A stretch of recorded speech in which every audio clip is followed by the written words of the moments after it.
Hey guys, welcome back. दोस्तों, आज का वीडियो हमारा फ़ोन पे ही रहने वाला है क्योंकि लैपटॉप हमारा ऑफिस में रह गया है और मैं डायरेक्ट घर पे आ गया हूँ। तो ये वीडियो बनाना था, 2 दिन से एक्चुअली स्किप हो चुके हैं ऑलरेडी। मैं एस्टिमेट के कामों में बिज़ी था तो टाइम ज़रा मिल नहीं पाया। तो आज का वीडियो फ़ोन पे ही बनाते हैं और कुछ छोटा सा एक वीडियो है, ज़्यादा कोई इंपॉर्टेंट नहीं है।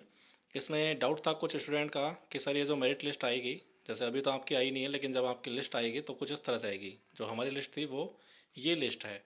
ठीक है, इस तरह से आपकी लिस्ट आती है एक। उसमें आपका सेकंड आप जो देखेंगे कॉलम, वो है मेरिट नंबर का। तो यहाँ पे आपके मेरिट होती है, थर्ड कॉलम में आपके मार्क्स होते हैं और इस तरह से आपके रोल नंबर की नाम की पूरी लिस्ट आती है। इसमें आपकी कैटेगरी लिखी होगी और किस कैटेगरी में आप सेलेक्ट हुए हैं वो भी लिखा होगा। जैसे पहला नंबर देखें तो ओबीसी का बंदा है लेकिन जनरल में सेलेक्ट हुआ है। सेकंड नंबर पे ओबीसी का बंदा जनरल में सेलेक्ट हुआ है और एसटी का बंदा जनरल में सेलेक्ट हुआ है। ठीक है, इस तरह से आपकी पूरी लिस्ट आएगी। और ये जो मेरिट नंबर है आपका, अगर लास्ट का आप देखते हैं तो ये आपका जाएगा 15,000 के करीब। ये जाता है 15,638 पे। तो डाउट ये था कि सर 15,000 कैसे हो गया, क्योंकि वैकेंसी तो 253 है। 15,000 तो क्या ओवरऑल रैंक दी है या कैसे दी है भाई? डिपार्टमेंट में 15,000 लोग हैं टोटल, ऐसा तो है नहीं।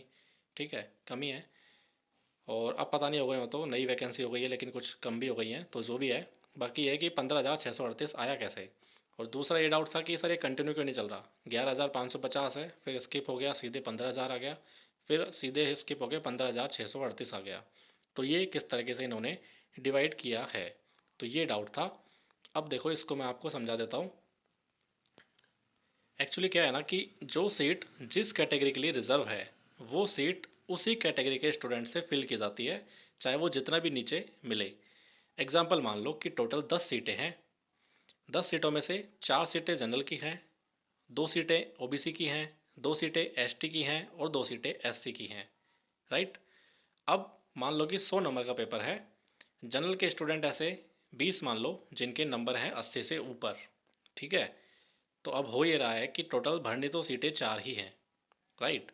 तो 4 सीटें फिल करने के लिए क्या करेंगे, जो टॉप 4 लोग होंगे उनको ले लिया जाएगा और उनको जनरल की सीटों में फिट कर दिया जाएगा। ठीक है, तो 4 सीटें जनरल की फिल हो गई टॉप 4 लोगों से।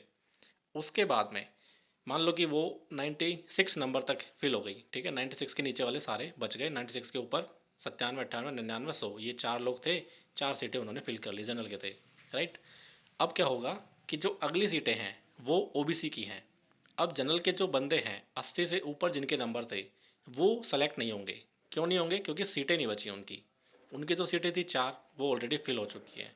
अब ओबीसी की सीटें भरनी है, तो वो ओबीसी के बंदा ढूंढेंगे। कहाँ पे मिलेगा आपको? 80 के नीचे, मान लो कि 78 और 79 नंबर पे, 78 और 79 पे आपको ओबीसी के 2 बंदे मिल गए।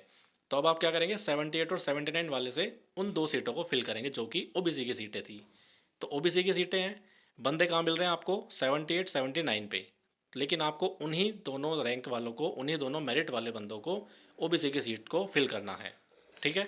इसी तरह से एससी के एग्जांपल ले लो। एससी के बंदे मान लो आपको मिल गए 55, 56 पे। ठीक है, 55, 56 पे।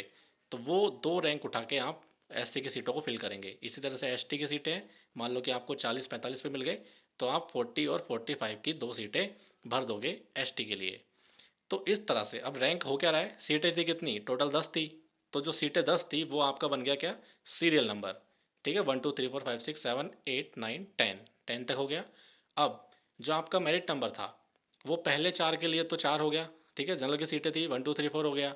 उसके बाद में हमें रैंक मिली थी कहाँ पे? 78, 79 पे। ठीक है। उसके बाद में कहाँ मिली थी? 50 के करीब मिली थी। उसके बाद और नीचे आ जाओ तो 48, 49 पे मिली थी। तो ये आपकी बनेगी क्या? Merit number. तो इसी तरह से हो क्या रहा है कि जो 15,638 नंबर पे बंदा है, वो सीट जनरल डाइवोर्स के लिए रिजर्व थी। और जनरल डाइवोर्स पे सेलेक्ट हुआ है कौन? क्योंकि जनरल का कोई बंदा मिला नहीं होगा डाइवोर्सी में, तो वो फिर किसके गया? ओबीसी के गया। तो ओबीसी का जो बंदा था डाइवोर्सी, उसको सेलेक्ट हो गया कौन सा? जनरल की सीट पे, जो कि डाइवोर्सी के लिए थी। तो इसलिए 15,638वें नंबर जो मेरिट थी, या वो जो रैंक थी, वो सीट ले गया कौन सी? 253वें नंबर की आखिरी सीट। ठीक है। और बीच में जो बंदे थे वो इस कैटेगरी से बिलोंग नहीं करते थे, इसलिए ये सारा जो है स्किप हो गया। उसके बाद में सीधा आया 252वें नंबर पे 15,039। ये ओबीसी का बंदा था, डाइवोर्स की सीटें थी जनरल के लिए, और जनरल के बंदे मिले नहीं होंगे, इसलिए ओबीसी के बंदे को वो सीट मिल गई। ठीक है। इस तरह से सीटें अलॉट होती है। तो जो मैंने 10 रैंक वाला एग्जांपल दिया है वो काफ़ी फिट बैठेगा समझने के लिए।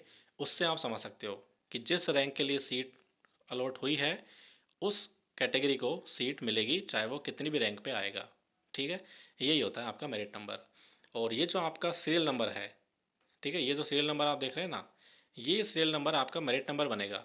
तो जब आप डिपार्टमेंट में जाएंगे तो ये मैटर करेगा कि आपका किस सीरियल नंबर पे है, आपकी रैंक कौन सी है, क्योंकि आपके मार्क्स के अकॉर्डिंग है ये सीरियल नंबर जो मिले हैं इसमें, वो मार्क्स के अकॉर्डिंग है। तो जिसके ज़्यादा मार्क्स हैं उसकी रैंक पहले आएगी और उस हिसाब से उसका प्रमोशन भी फास्ट होगा। ठीक है, तो ये डिपार्टमेंट में आपका यही लिस्ट आएगी, इसी तरह से रैंक बनती है। तो जल्दी ही आप किस तरह की लिस्ट आएगी ये, और उसमें आप आपका नाम देख पाएंगे। तो इस तरह से पढ़ा जाता है। मेरिट नंबर का जो मतलब है वो एक्चुअली में ये मतलब है जो मुझसे पूछा गया था, तो मैंने बता दिया है।